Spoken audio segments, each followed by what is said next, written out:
जोवन, जो कि सबसे छोटा बेटा था, उसे सभी आलसी मानते थे। इसीलिए जोवन के बड़े भाई उसका फायदा उठाते हुए खेत की निगरानी अकेले ही जोवन को करने को कहते हैं। जोवन मान जाता है और अकेले ही खेत की निगरानी करता है। जब वह रात को पहरा दे रहा होता है तो उसे एक अजीब सी आवाज सुनाई देती है। जब वह पीछे मुड़कर देखता है तो उसे बहुत बड़ा सफेद रंग का घोड़ा दिखाई देता है। यह सब देखकर उसे अपनी आंखों पर यकीन नहीं होता, क्योंकि आज से पहले उसने कभी भी इतना बड़ा घोड़ा नहीं देखा था। तभी वह रस्सी से घोड़े को पकड़ने की कोशिश करता है, लेकिन घोड़ा भी जोवन को घसीटते हुए वहां से भागने लगता है और बहुत देर तक भागने के बाद घोड़ा एक दलदल में फंस जाता है। हालांकि जोवन भी घोड़े पर रहम करते हुए उसकी मदद करता है और उसे दलदल से बाहर निकाल लेता है। जोवन देखता है कि उसकी आंखों में आंसू थे, इसीलिए वह उसे आजाद करते हुए उससे कहता है कि तुम मुझसे वादा करो कि तुम कभी भी दोबारा इस खेत में नहीं आओगे। घोड़ा भी यह सुनकर उसे शुक्रिया अदा करते हुए वहां से चला जाता है। हालांकि जोवन यह चीज नहीं जानता था कि उसके इस नेक काम की वजह से उसकी किस्मत बदलने वाली है। अगली सुबह जब जोवन जागता है तो वह देखता है कि उसके फार्म हाउस पर तो 2 घोड़े बंधे हुए हैं। जोवन हैरान रह जाता है और तभी उसे एक आवाज आती है कि यह उसके लिए एक गिफ्ट है। जोवन पलटकर देखता है तो उसे वहां पर एक छोटा घोड़ा दिखाई देता है। वह जोवन से कहता है कि कल रात जिस घोड़े को आपने बचाया था वह मेरी माँ थी और वह आपसे बहुत खुश हैं, इसीलिए उन्होंने आपके लिए 2 घोड़े तोहफे में भेजे हैं। जोवन यह सुनकर बहुत खुश होता है। तभी जोवन को अपने पिता की आवाज आती है। जोवन बाहर आता है और अपने पिता को बाहर ही रोकने की कोशिश करता है ताकि वह अंदर न आ सकें, और वह उन्हें बाहर से ही वापस भेज देता है। एक बार फिर से जोवन उसी छोटे घोड़े जिसका नाम फाइल होता है उसके पास वापस आता है और वह फाइल पर सवार हो जाता है। फाइल तेजी से दौड़ने लगता है और जोवन उसकी स्पीड देखकर हैरान रह जाता है, क्योंकि जोवन ने आज से पहले इतना तेज दौड़ने वाला घोड़ा कभी भी नहीं देखा था। इसके बाद फाइल एक आवाज लगाता है जिससे वे दोनों घोड़े जो फार्म हाउस पर होते हैं वे भी भागते हुए उनके पास आ जाते हैं। जोवन सोचता है कि इन घोड़ों को बाजार में बेच देगा। जब जोवन इन घोड़ों को बाजार में ले जाता है तो लोग उनकी खूबसूरती देखकर हैरान रह जाते हैं, क्योंकि किसी ने भी इतने खूबसूरत घोड़े पहले नहीं देखे थे। कई लोग जोवन से इन घोड़ों को खरीदना चाहते थे।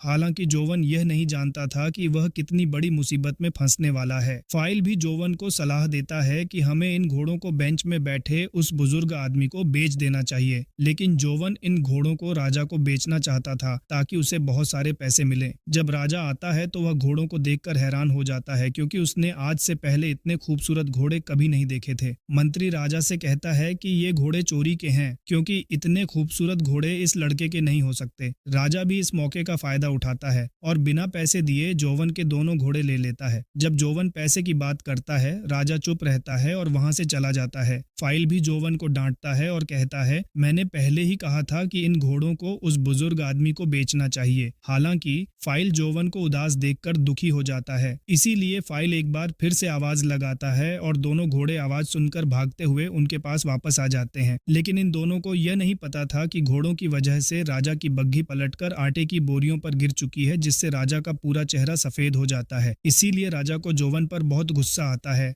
हालांकि राजा लोगों के सामने जोवन को कुछ भी नहीं कहता और इस बार जोवन से उन घोड़ों की कीमत लगाने को कहता है, लेकिन राजा का मंत्री कहता है क्यों न हम जोवन को अपने पास काम पर रख लें। राजा जोवन से बदला लेना चाहता था, इसीलिए वह उसे अपने पास घोड़ों की देखभाल करने के लिए रख लेता है। जोवन भी खुशी से इस नौकरी के लिए मान जाता है और राजा के पास काम करने लगता है। धीरे धीरे सभी उसके अच्छे व्यवहार की वजह से उसे प्यार करने लगते हैं, लेकिन राजा अपना बदला लेने के लिए उसे मारना चाहता है। इसीलिए राजा का मंत्री कहता है कि हमें जोवन को ऐसा काम देना चाहिए जिसे वह पूरा न कर सके, उसके बदले हम उसे मार देंगे। मंत्री राजा से कहता है कि जॉन से जादुई फीनिक्स पक्षी मंगवाएं, क्योंकि इसे लाना बहुत मुश्किल है। आज तक इस पक्षी को कोई भी नहीं ला पाया और जॉन कभी भी उस जादुई फीनिक्स पक्षी को नहीं ला पाएगा। तभी आप जॉन को मौत की सजा सुना देना। राजा को अपने मंत्री का आइडिया बहुत पसंद आता है, इसलिए राजा जॉन को यह काम दे देता है और जॉन भी इस काम के लिए आसानी से मान जाता है। हालांकि फाइल जॉन को डांटता भी है। वह कहता है कि जादुई पक्षी को लाना इतना आसान नहीं है जितना तुम सोच रहे हो, लेकिन जॉन इस काम के लिए हाँ कर चुका है। इसीलिए वह फाइल की पीठ पर बैठकर बिजली की रफ्तार से दूर एक जंगल में चला जाता है। वहाँ फाइल जॉन को सबसे पहले एक पेड़ के पास ले जाता है जहाँ उन्हें बहुत सारे ड्रीम नट्स मिलते हैं। जैसे ही जॉन ड्रीम नट्स उठाता है, फाइल उसे खाने के लिए मना करता हुआ कहता है कि ये फल नशीले हैं, इन्हें खाने से तुम बेहोश हो जाओगे। हालांकि फाइल जॉन से कहता है कि ये फल जादुई पक्षी को बहुत पसंद है। वह हर रात इन्हें खाने आता है और जैसे ही वह इन्हें खाकर बेहोश हो जाएगा हम उसे पकड़ लेंगे। यह दोनों रात होने का इंतजार करते हैं और जादुई फल को फैलाकर फीनिक्स पक्षी का इंतजार करते हैं।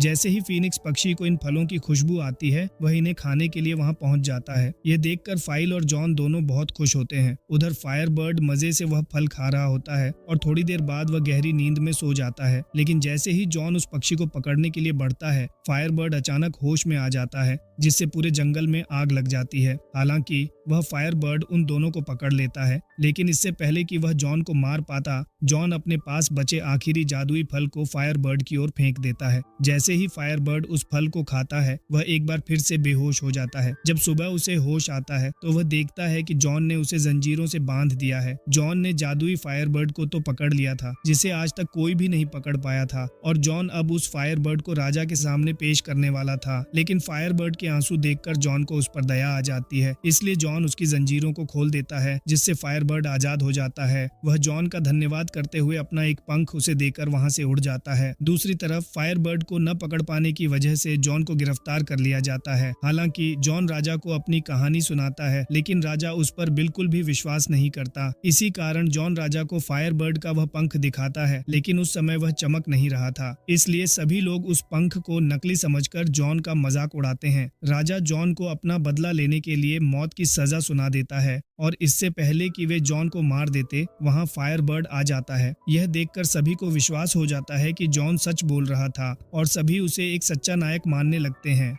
दूसरी ओर यह देखकर राजा को पहले से भी ज्यादा गुस्सा आ रहा था, इसलिए राजा किसी भी कीमत पर जॉन को मारना चाहता था। राजा का मंत्री एक बार फिर से राजा को सलाह देता है कि हमें जॉन को बर्फीले पर्वत की रानी को लाने के लिए भेजना चाहिए, क्योंकि आज तक उस पर्वत पर कोई भी नहीं पहुंच पाया है और अगर जॉन रानी को ले भी आए तो आप उससे शादी कर सकते हैं। इसके बाद राजा जॉन को उस बर्फीले पर्वत की रानी को लाने का आदेश देता है और जॉन भी इस काम के लिए हामी भर देता है। इसी वजह से जॉन फाइल के ऊपर सवार होकर उस पर्वत तक पहुंच जाता है। जॉन देखता है कि रानी के महल में जाने का रास्ता एक बहुत बड़ी बर्फ की दीवार से बना हुआ है जिसे तोड़ना बहुत ही मुश्किल था। तभी वहां अचानक वही फायरबर्ड का पंख उड़ते हुए आता है और उस बर्फ की दीवार से टकरा जाता है, जिससे वह दीवार टूट जाती है और तभी वहां बहुत सारा पानी आ जाता है जिसमें फाइल बहते हुए महल से नीचे गिर जाता है। जॉन महल के अंदर चला जाता है। उसे वहां पर बहुत सारी लड़कियां दिखाई देती हैं, लेकिन जॉन को नहीं पता था कि उनमें से असली रानी कौन है। तभी फायरबर्ड का पंख एक लड़की के ऊपर आकर गिरता है, जिससे वह लड़की जाग जाती है और जॉन भी समझ जाता है कि यही लड़की रानी है।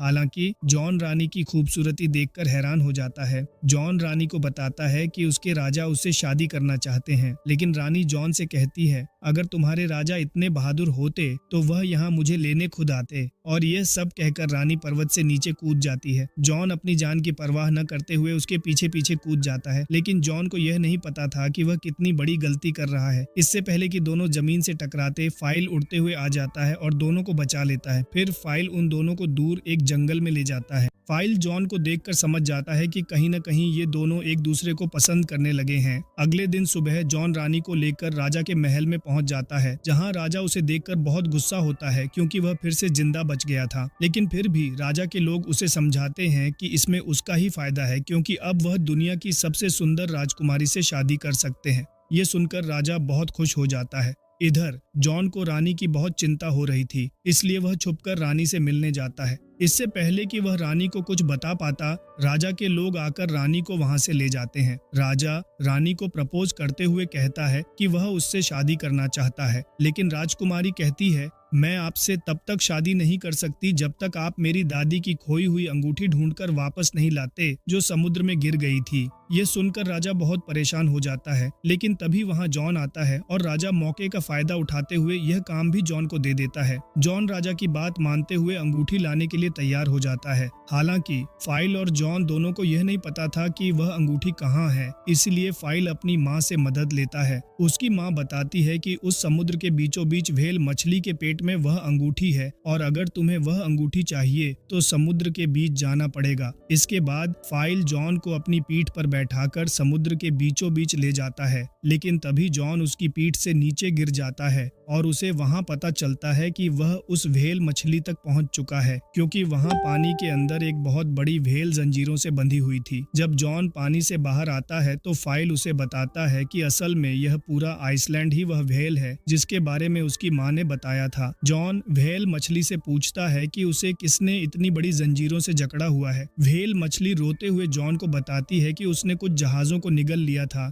जिसके बाद यहाँ के कुछ लोगों ने उसे जंजीरों से बांध दिया, लेकिन अब मुझे अपनी गलती का पछतावा है। ये सुनकर जॉन को व्हेल पर बहुत तरस आता है। तभी जॉन के दिमाग में एक आइडिया आता है। वह फाइल से कहता है कि अगर वह इस व्हेल मछली को छींक दिलवा दे तो वह उसके अंदर से उन जहाजों को निकाल सकता है। फाइल को यह प्लान पसंद आता है। इसके बाद जॉन फाइल पर सवार होकर उसकी नाक के अंदर से होते हुए व्हेल के मुंह के अंदर चला जाता है और उसे छींक दिलवाता है। उनका यह प्लान काम कर जाता है, क्योंकि व्हेल मछली को जोरदार छींक आती है, जिससे सारे जहाज जो उसके पेट के अंदर थे बाहर आ जाते हैं। व्हेल मछली भी उन जंजीरों से आजाद हो जाती है। थोड़ी देर बाद वह समुद्र के अंदर वापस चली जाती है। व्हेल के जाने के बाद जॉन को वह अंगूठी याद आती है जिसे वह लेने आया था। अब जॉन बहुत उदास हो जाता है, क्योंकि वह व्हेल मछली जा चुकी थी। मगर तभी वहाँ एक केकड़ा अंगूठी लेकर आता है और जॉन को बताता है कि यह अंगूठी व्हेल ने उसके लिए भेजी है। जॉन यह सुनकर बहुत खुश हो जाता है। इसके बाद वह अंगूठी लेकर रानी के पास लौटता है। वहाँ जॉन को वही फायरबर्ड नजर आता है जिसे राजा ने पकड़कर महल के ऊपर बांध दिया था। जॉन रानी को वह अंगूठी देता है, जिसे देखकर रानी समझ जाती है कि जॉन उसके लिए कुछ भी कर सकता है। दूसरी तरफ राजा का सेनापति जब फाइल को बात करते हुए देखता है तो उसे लगता है कि यह कोई राक्षस है, इसलिए वह गुस्से में फाइल को पकड़ने जाता है और उसी दौरान राजा की आंख भी खुल जाती है और उसे रानी के कमरे की खिड़की पर जैसे ही फाइल नजर आता है, राजा फाइल को शूट कर देता है, जिससे वह महल से नीचे गिर जाता है। दूसरी तरफ जॉन को भी पकड़कर एक कोठरी में बंद कर दिया जाता है और उस पर आरोप लगाया जाता है कि जॉन राजकुमारी को किडनैप करने के लिए गया था, और राजा यह घोषणा भी कर देता है कि कुछ ही दिनों में जॉन को सजा-ए मौत दे दी जाएगी। यह सुनकर राजकुमारी और फाइल बहुत दुखी हो जाते हैं। हालांकि फाइल को गोली मारी गई थी और वह बच जाता है।